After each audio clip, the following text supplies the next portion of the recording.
Hello friends, near and far, dear to my heart, I'm Victoria with Aligned Soul Tarot. Welcome to this space. This reading will be for Sagittarius and all Sag placements in your birth chart or wherever you have ninth house influence. If you're new to your birth chart or want to go deeper with me with one-on-one consultation, you get a 2 full question tarot spread as well as detailed birth chart notes. I also offer synastry relationship chart readings. You can explore all my services on my website. I have some awesome 6-month transit deals and a North Node reading as well, preparing us for the upcoming eclipses. Also check out my Patreon. I do a lot of extra astro support. I have a Saturn, retrograde, Jupiter, and Gemini reading there. And all the love extended readings are there as well. You also get 20% off all my services all the time. I'm going to be doing a pick-a-pile reading for this upcoming eclipse next week, so stay tuned for that on my Patreon channel. I'm also doing a North and South Node series on YouTube, so make sure to hit that subscribe button, the notification bell to stay up to date for when I post. And again, take what resonates, leave what doesn't, and make sure to watch for your other placements. Sag, in this reading we're going to discuss astrology for your sun and ascendant signs, but say you have a stellium or you're a cross watcher or you just so happen to click on this reading, right? Sit down, relax, take it in. If it doesn't resonate, again, don't make it fit. We are at the tail end of Leo season here. We are now kind of approaching into this Virgo influence, which we've been talking about over Leo season, right? Venus in Virgo, Mercury in Virgo had this undertone of Virgo, kind of preparing us for, again, eclipses this month. We're going to dive more deeper into the September readings in the next couple weeks, but we still have this presence of this Leo influence, and Mercury will dance back into Leo again towards the end of the month very briefly. So we're still kind of reflecting on, this 8-year strength year. These themes of August in general and the strength card are prevalent for the whole year. So whenever you find this, just know it's meant to find you. Strength is not always about bulldozing through. The way that we look at strength and courage can be very different. And especially during Mercury retrograde and all these retrogrades that we're experiencing, it is about being still in the stamina and strength it takes to pause, right? The Jedi pause. So let's talk about this for you, Sag. Let's get into it. Why, hello there, Sagittarius, and thank you for trusting in me in this space. Crosswatchers, you are welcome here. Place the roles as you see fit, as always. Check back later if it doesn't resonate. Again, I'm going to be getting through the rest of August readings. And again, I only really timestamp the monthly readings for each month, but it's really whenever you find it, right? And we talk a little bit about astrology, but just because we talk about what's happening astrologically doesn't mean that we're going to necessarily be moving through these lessons in August, right? Astrology is evolutionary, and just like any spiritual journey, we choose to learn, expand, and evolve, and that takes time. It's not going to happen in a month, right? These lessons that we talk about astrologically. So again, just let the messages flow and stay tuned for your September readings, and again, that North Node, South Node series. So I sit down with your energy in the beginning of the reading always, and I just see what comes up. Whatever wants to come up, comes up.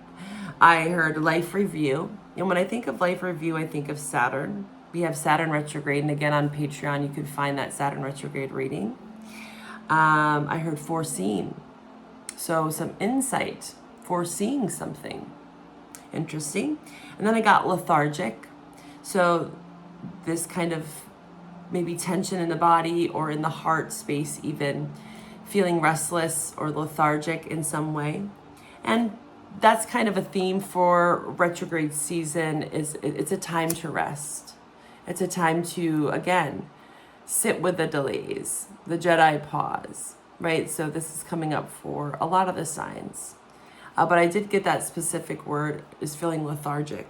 And then I got disciple. So a disciple can be many different things for you, right? And we'll see kind of what that means. It's kind of reminding me of the Hierophant card, which is, again, traditional values, beliefs, cultures that were maybe placed upon you at a young age, right? The first 7 years of our lives is where the Hierophant kind of starts this journey and then branches out and expands their horizons, right? This is Sag energy, you know, trying different things, different cultures, diversity, experiencing and experimenting, right? The Sag energy. So we'll dive more into that word disciple. That's coming up very strong for you, and I want to know why. So I'm going to cross that there as something that might come up as a theme. It may not as well. And then I heard euphoria. Euphoria. This is like what's euphoric. It's kind of like lucid dreaming, something that's very dreamy. And it's kind of connecting with the foreseeing something. So maybe you are feeling like something is prophetic, or your foresight is very strong right now. But the disciple word is really sticking out for you, Sag. So I'm interesting to know. So again, this Venus, Virgo, Mercury, and Virgo is in your 10th house. And this is, again, Saturn. And this is why I feel like I got that life review Saturn. So looking into your Saturn placements, because again, we're going into Virgo season, right? So this 10th house is going to be highlighted even more so. And the 10th house is not all about career. Yes, it is the house of entrepreneurship, you know, leadership. It's Capricorn, it's Saturn, it's structure, discipline, right? And it takes discipline and structure to get to our goals and have a sense of achievement, right? And purpose in the world. But also with the 10th house, it's a lot about karma, right? You know, Saturn is the lord of karma. And a lot of people have a lot of different ways of looking at karma, and it's not necessarily good or bad. It just is something that is a part of this human experience. And these karmic lessons, right, especially during Saturn retrograde, are highly influential for our growth, right? So you are kind of stepping more into some of these bigger karmic lessons, maybe seeing the tail end of it. Well, I'd be curious to see if the World card comes up for you, because this is wrapping up, you know, some karmic cycles that maybe you felt like you were in, getting more clear about your purpose, more intentional about the people you want to surround yourself with, etc. But again, the 10th house can also be a place where we monetize. It can be a house of just extreme growth. It's our midheaven. It's the top of the chart. So it's kind of a destination point that we usually start to expand upon after our first Saturn return. So there's a lot around this life review Saturn return. Some of you could be experiencing your first Saturn return, which is between usually 28 to 30 years of age, or you could be experiencing your second, right? So it would also be important for you to know when your first or second is approaching, right? There's many ways you can look into that. And again, I give detailed birth chart readings where we have one-on-one time. You get a 2 full question tarot spread as well. So if you want to know your relationship to Saturn, it's very important for you with this 10th house influence, okay, Sag? We have Mars and Gemini in your 7th house of partnership. So you could be getting very clear around partnership, right? Your purpose within a relationship. Again, 10th house is a lot about purpose or soul's mission. So you could be really diving deep into relationships, harmony, balance. This is Libra energy. So we have this Capricorn Libra energy for you this month. Okay, and that energy is going to still bleed out into September. So just know whenever you find this. I'm actually being called to pull from the archetypes here first for you. And then we're going to do the animal medicine. We'll do some oracle and tarot and see what we have for you here, Sag. My Sagittarius viewers, thank you for subscribing. All your likes, your comments really help to keep this channel growing. The Kiss, 7th house. Partnership, right? Gemini is your opposite. Again, anywhere on the wheel that you look, just like the midheaven, there's a lot around these aspects on the wheel for you. And I also see Sag as a compass, because it is navigating to our truth, right? The arrow, the trajectory of that arrow is kind of narrowing in on your truth, right? And much like Gemini, you know, you share that in common. You both are thirsty for knowledge. There's a lot of similarities with your opposite, but there's usually about one or two big differences that you can learn a lot from, right? Where the tension lies is where the growth is. So with Mars and Gemini, there could be this gusto, right? Mars is Aries, Scorpio energy. So it's a lot about vitality. It's also sexual energy. It's sacral. It's a place of taking action. So literally kissing is an action, right? So it could very well be that straightforward. And the moon that's on here is actually gaining light. So this is going to be the this is waning. This is waning crescent. It's losing light. Sorry, I sometimes get confused. So the waning crescent,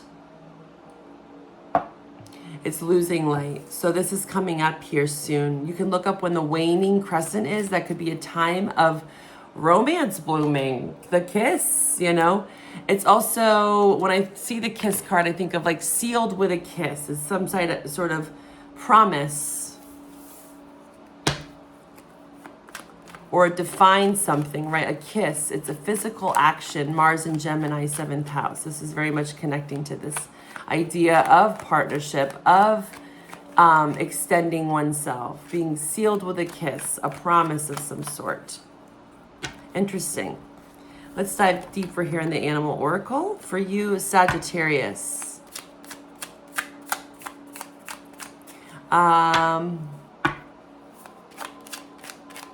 I also wanted to say, yeah, with Mars energy, it can be very forceful, like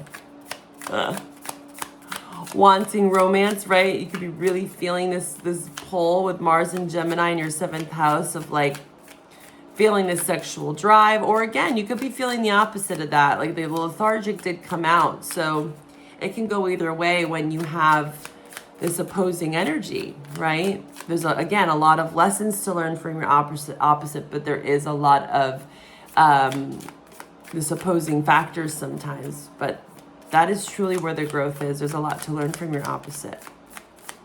I love my Sag friends. The greatest mentors in my life have been Sagittarius. Very grateful for them. Firefly. Black egg. Ooh, wee. I love that. Something is a brewing here. Firefly. We have spirit and we have fire, literally. Another fire card. So you could, again, your fire sign.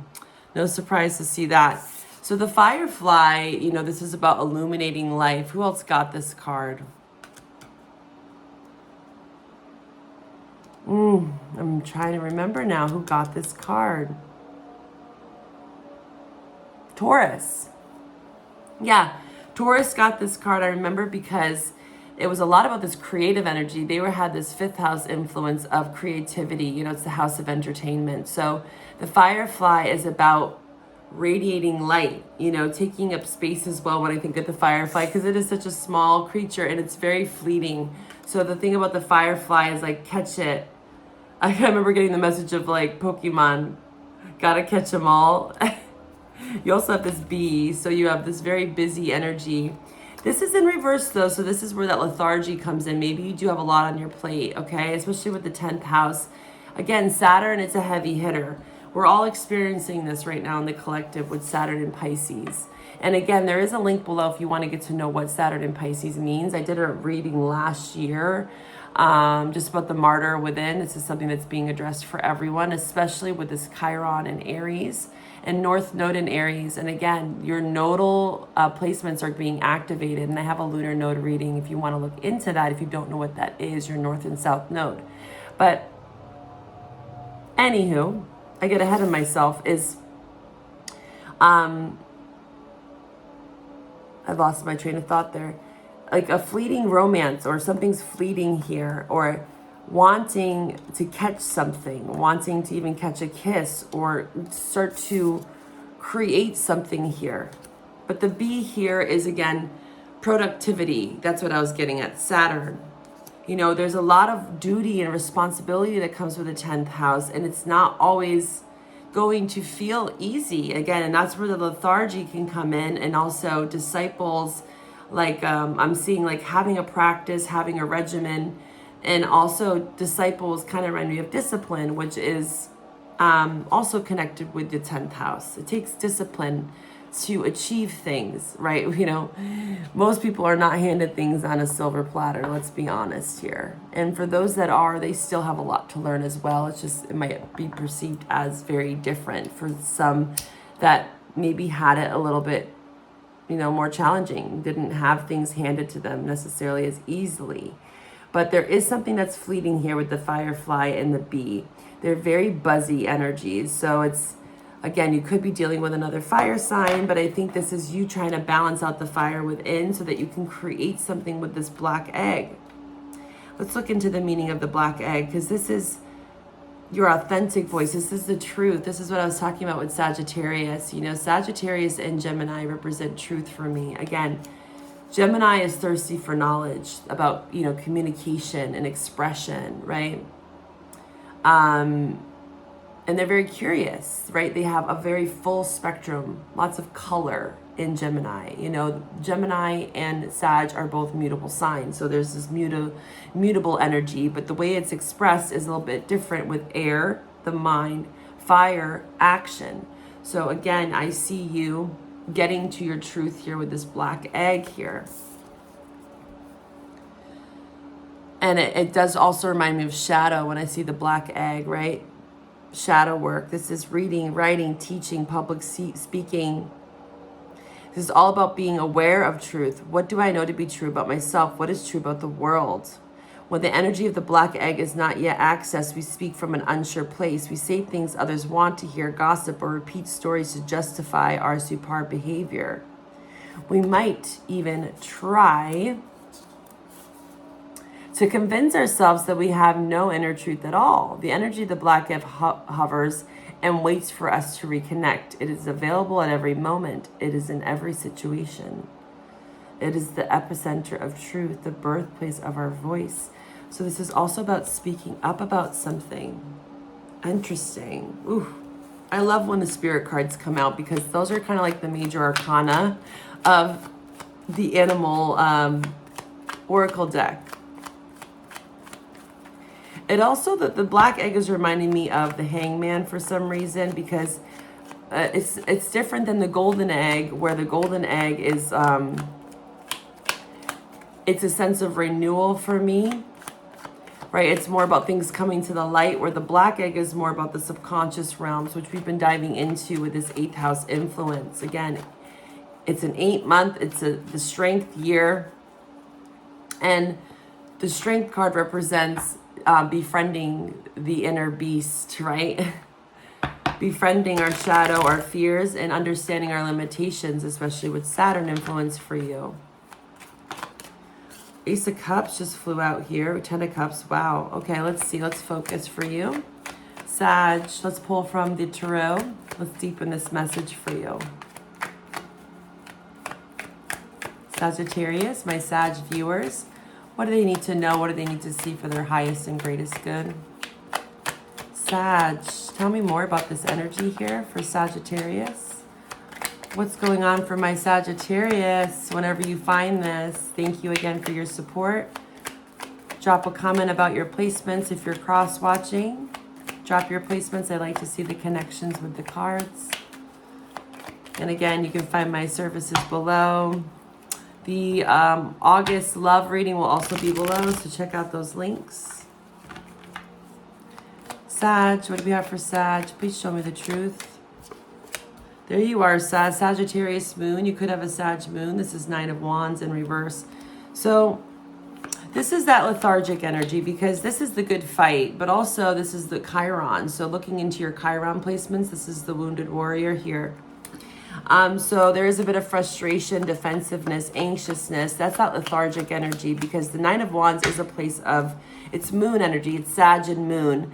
So the moon is our emotional well-being, and you can see that there's a bandage wrapped around this person's head here, right? They're standing guard. They're fighting the good fight. This is also about discipline. It's 9. It's your house. This is your wheelhouse right here. Again, Sag. it's about believing in yourself and having courage to continue. But also, this has been a message for you for a while. I remember this was back in like, what was it? Aquarius season. So February, about sustainability. And you can trace back to some readings there, but it might have been in the title, but I know I did a couple of readings for you about sustainability, the sustainer. And like I was speaking upon with retrogrades, sustainability, especially the warrior, right? Mars energy. We have Chiron and Aries right now. The biggest lesson for this Chiron and Aries for all of us is knowing that a true warrior spirit knows when to rest. When you think back to when we used to have to hunt to survive, right? There was moments of great pause. And even think of hunting in general. It's not always go, go, go. It's a lot of actually sitting on your ass and just waiting. My friend does a lot of elk hunting. And half of the day is just literally being quiet and listening and observing. So it's not always about this warrior. When we think of the warrior, you know, all these movies glamorize this idea, you know, and yes, there is a time and a place for action and to step up and insert ourselves in ways. But we also have to learn how to go into this moon energy, the black egg, the shadows, the 8th house, what's being repressed, what's being hidden, so that we can actually sustain, right? Because if this person continues, this is in reverse, it's going to turn into the 10 of Wands, right? So it's going to become burdensome and to some extent, and there's going to be lethargic energy, frustration that comes. So again, there's a bit about this Saturnian energies, Virgo here, okay? Eight of Pentacles. This is, again, balance. Virgo also represents purification, detail. This is ritual, routine, which is going to be very important for you, especially now and again into September. Finding a work-life balance here will create some level of victory. I want to pull from, let's see, the Rider-Waite, the tried and true. Let's see here. Actually, you know what? No. Do I want to? Yes, I do. I'll pull some for you. How can Sag work through this 9 of Wands? Oh, yeah. So we have 5 of Wands, Leo, Saturn in Leo, 9 of Swords, Mars in Gemini, and then we have 4 of Swords in reverse, Jupiter in Libra. So again, you could be dealing with any of these signs. We have strong Leo, Gemini, Libra, Virgo. But these could also talk about times of month. Yeah, oh, High Priestess. Beautiful. Pisces influence as well here. Tower in reverse. There's the 8 of Pentacles. So the 8 of Pentacles is also very strong energy. So this is that lethargy. This is that worry that I was feeling in the beginning. Frustration, defensiveness, an impending disaster. Wheel of Fortune, the Tower in reverse. But really, this can be avoided. Again, the Tower in reverse, there's a time and a place to avoid, again, people, places, and things that are not for our greatest good. 5 of Wands. You know, having to detach. I just did a little, I do a lot of like video reels of, you know, lectures, music, and I make them into visual art. And you can follow me on Instagram if you want to get to know me more. But I just posted something about detachment. One of my favorite mentors, Muji, he talks about this a lot. And I'm seeing this more is detaching from external forces that are causing more worry. Or again, the burdens of work. I feel like work is definitely this 10th house pressure. There's a lot of applied pressure. There's a lot of Saturn influence here for you. And I feel like for you, the best thing to do is to know how to rest. You know, the 4 of Swords in reverse can talk about not wanting to maybe sit still and really feel through some of this worry or conflict that might be coming up. 9 of Swords, you could be having insomnia. You could be dealing with restlessness, again, being lethargic, a bit scattered, you know, especially with the B energy in reverse too. So you got to be mindful of the workload, the overload on yourself. Don't try to take too much on all at once, Sagittarius.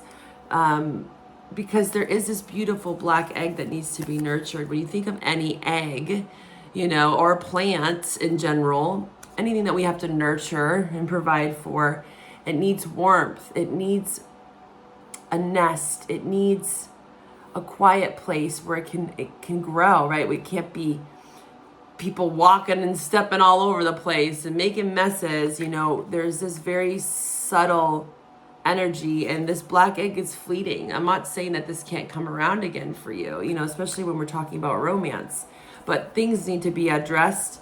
There needs to be applied focus to what it is that you truly want, because there are things here that you know are not good for you. Wheel of Fortune in reverse. Maybe, again, karmic lessons coming up with the Wheel of Fortune. This represents karma. There's a stalemate energy here, and you're having to really focus on that. This people that are lacking any meaning in your life, right? Or people that don't inspire you. You need people that are going to inspire you and motivate you rather than cause conflict, rather, you know, causing more worry. And, you know, that's almost merely impossible on this planet to avoid that at all costs if you're dealing especially with the public, especially work, because the Pentacle, Eight of Pentacles does talk about work. You can't avoid that all the time. But we can also learn how to detach. Again, the art of detachment is coming up for you. I might even name, you're reading that. Let me write this down. The art of detachment. You know, because Sag, you're a powerhouse sign. You are the great leaders of the zodiac. You are, I would say, like Sag, Capricorn energy. You know, they know how to focus. They just make, they can make good leaders. Not all. You know, that's another good question for you. What makes a good leader? How can you lead? And sometimes, in order to sustain, again, this message of sustainability, we need to take breaks. And I'm not saying that, you know, quit your day job here, but there is something about addressing things at work, addressing things within your routines, especially with the Virgo energy. So this could talk about detoxification, purification, right? Virgo energy. We're going into Virgo season. So you have to kind of create a schedule, especially around sleep here with the Four of Swords, Nine of Swords. Having a better sleep routine, especially for you, will kind of lessen the blow of this kind of chaotic, disorganized energy, feeling unfocused. Pick your battles is what I'm hearing here. Pick your battles. This High Priestess, what's this High Priestess about? How can Sag access this High Priestess? This is intuition. This is what's behind the veil, our dream state. So there's a lot around sleep here for you, especially with that message of feeling lethargic. You know, maybe looking to some herbal supplements that can help you sleep better. Eight of Swords, yeah. You had the 8 and 9 of Swords, so there's a level of anxiety here. I'm not gonna lie. This is Jupiter and Gemini. Ooh, lots of Gemini energy here. Interesting. You could very well be dealing with a Gemini. Taurus, Gemini here. The Lovers, 10 of Swords, and the Hierophant. Oh, this is connecting with Mars and Gemini now in your 7th house. Okay, so think back to end of May, June. June is always going to be a 7th house month for you. Again, Sun in Gemini. It's going to be highlighting your 7th house. So I want you to think back to June. You can even look back to the June reading if you're feeling that the reading is resonating. Something could have happened during, again, May and June. With the Hierophant, that's Taurus energy. You could have actually disconnected. Wow, so much Gemini. Wow, Virgo. So you could be conflicted about making choices around commitment, Sag. But I see this beautiful, look at these two major arcana. But there's a lack of, there's a pressure applied with the Lovers in reverse of maybe having to disconnect from an option that was very painful, right? Not carrying these Ten of Swords into whatever this is, right? Because this is very positive. Hierophant to the Magician. This is about creating powerful change, especially connected. This is that Hierophant, the disciples. So any sort of spiritual practice, especially with Virgo energy, it's about routine. It's about ritual. It's like the daily mundane shit that we don't want to do all the time. But that is what's going to help you kind of get out of this. Because this is self-imposed. This person could easily free themselves, but they decide to stay in this place. You have a lot of eights. You've had 3 eights. 888. Again, we just had the 8-8 portal. And, you know, that's up for debate, too. Yeah, this is true. I actually watched this astrologer. And, you know, the stars are always moving and changing. It's never exactly going to be on 8-8. But it's the power of the mind, right? It's kind of like when you think of voodoo. It's like we all are, like, focused. So this focused attention to that date, of course, brings some relevance. But actually Sirius, the true alignment with Sirius is in July. So what I'm getting at is there's never any sort of concrete belief that needs to hold you back. I'm getting the message from the Moonology is nothing is yet set in stone. So I guess there's a sense of applied pressure, but maybe the best thing is to foster this black egg is to kind of release expectations and don't carry any sort of burdens wherever you're going here, whether it's in a commitment or whatever you're creating. It could be around love or just a choice in general with the Lovers. When I see the Lovers in the reverse, it's disconnecting from, again, past pain, betrayal, hurt, and resentment so that you can move forward more clearly and more confidently with the Hierophant and the Magician here, okay? We're going to pull from the Moonology and we're going to take this over to the August love reading. I hope that these readings resonated. Stay focused.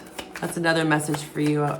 You know, ritual, again, routine, practices, stay focused. I might even title that in there too. I'm writing down title ideas for you.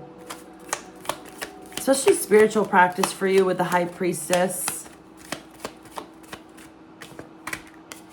You know, the Jedi pause, the Ace of Swords. I talk about this with Mercury retrograde. It's like the power in the silence. That is such a powerful place to be and to get to, especially when we were feeling really triggered. Which I know that you, Sag, are dealing with some mental anguish here with this sword energy. Lots of air influence for you. But you're getting more clear here, the Ace of Swords. There is clarity here coming for you. And it could be happening again in September with the Magician. That is Gemini, Virgo energy. We had that 8 of Pentacles multiple times. You could even look more into the meaning of that. I actually am going to link below a really awesome tarot reader, philosopher. He really goes deep into the meanings behind the cards, and so I will link him below. He's one of my favorites. I'll link the 8 of Pentacles for you because you got that upright and in reverse. And you also have this 8 of Swords here.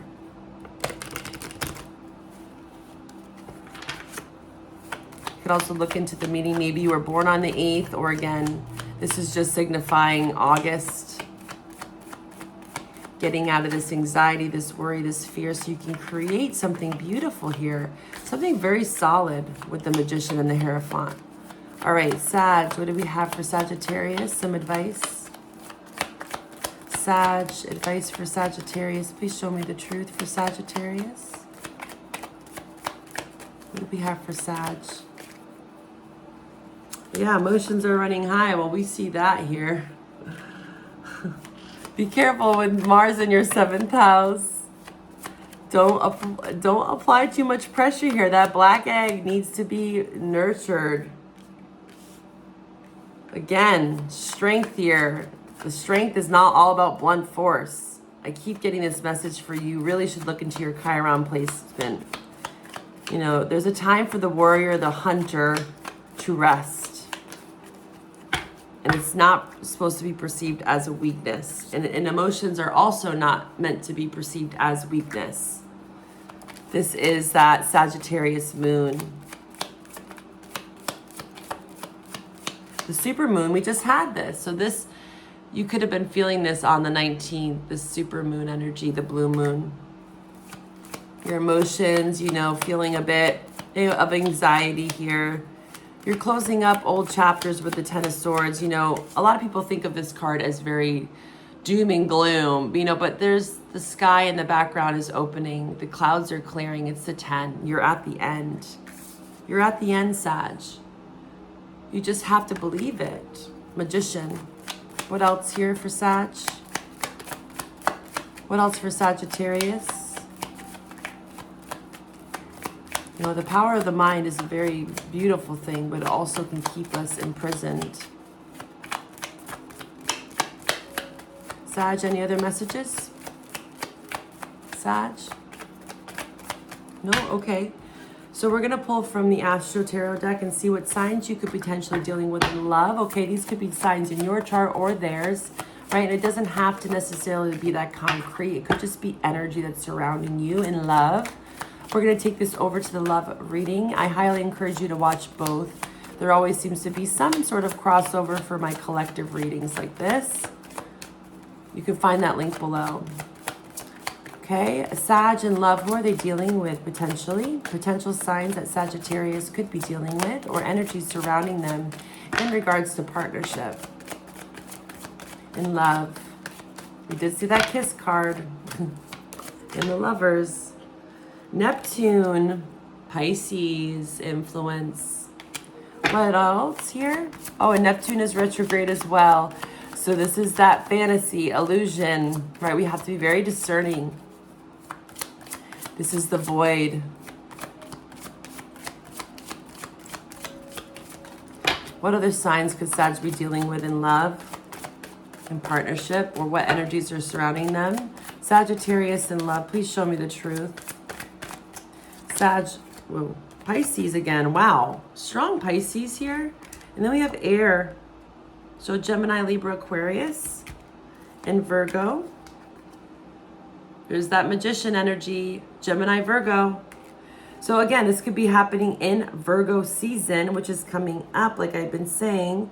There's this Neptunian influence, Pisces, Gemini, Libra, Aquarius. Beautiful.